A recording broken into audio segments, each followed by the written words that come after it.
nowhere. The other video I saw and looked at, and I had to rewind it too, actually. I was like, let me listen to this again. Was nice. Why do nice guys finish last? And so this was a series of him addressing points of, you know, kind of making a checklist for you of seeing if you're the nice guy, and also addressing points of why they finish last. And so more of the checklist of making sure, well, if you were, you know, if you're marrying a person that's 35, 2 kids, and she's making you go to dinner and they didn't do it for the last 40-year-old gentleman, then you know you're a nice guy. And for me, I say this, right? I know it's a huge question a lot of the times, right? And movies and high school cliches and stuff like that, where they say, why do these a-holes, these douchebag guys, these guys end up getting all the girls, right? And why do these, what he calls thuggos, get all the girls? To me, I look at it as a lot of ways, right?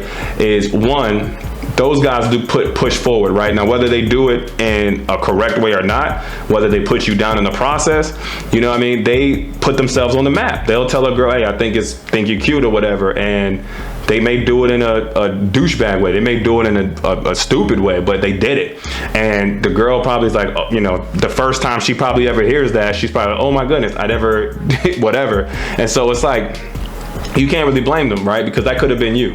If you would have just pushed forward a little bit, that could have been you. Now, let's just talk about, for instance, let's take a step back. Nice guys, right? First, we got to break this down on what a nice guy is. And so, a lot of this definition of a nice guy is people who, what did he say in the definition? He said they end up coming in her last, right? They come in last, like literally in every aspect, which I thought was pretty clever.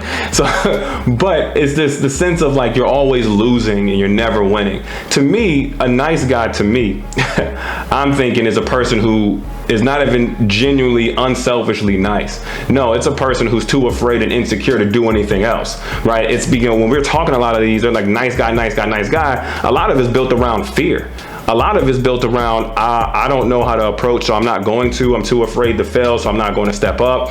And you end up losing a lot of opportunities because you were too scared to pursue it. Like, for instance, you see a girl you like at Target or whatever grocery store, and she looks mad cute, right? And you looking at her like, man, I like them Nikes. Yeah, I like her style, I like how she talk. But then you just look at her and you just window shop the whole time, just, you know, watching the bus go by, and you don't take your opportunity. See, the thing is this what comes in, and usually a lot of this manifests in different aspects of life. It's just we only focus on this one part. So really identify that in your life if that's you, right? Because you're not taking that opportunity. Now let's say you did take that opportunity and it didn't work your way.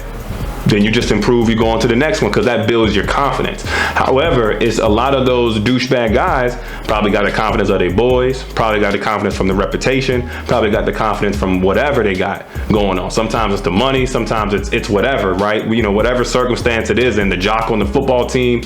But again, you not putting yourself on the map because you're looking at yourself like, man, I'm not good, like better than that other dude that's talking to her right now. Like you're over here comparing, and see, that's the issue.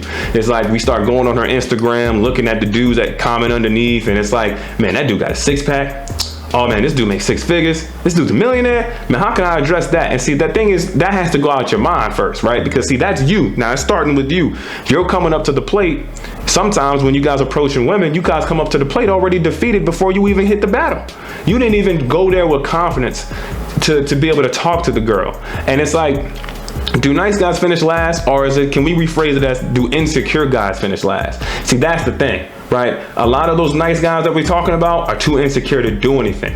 And so, and on top of that too, is too much calculation going on. Like recently, I remember about like 3 weeks ago, I had one of my friends tell me, he was getting the other dude, there was another guy that was in this event that we went to, and the dude he told my friend, he said, hey man, go talk to her. He, trust me, this always works. If you just put your hand on her and touch her and look at her, and then talk to her, it gives her sexual cues. I'm like, see, this is what I'm talking about. You got, like, this is like writing down a punchline or like a pickup line and then practicing in the mirror and then going out there and try to practice it, and you sound completely different. You over here, roses are red, violets are blue, and you're like, you stink and I might punch you. And then she's like, oh, shoot. You know, it's like, I didn't mean to say that. You know what I mean? So it's just, but you can't, there's no calculation between this. You just got to go and stop being scared, right? Because that's the only way you can do anything, right? That's the only way you can can really pursue anything. How do you go for the opportunity at work? How do you raise your hand in a class for the 30 people not knowing you're going to get the answer right?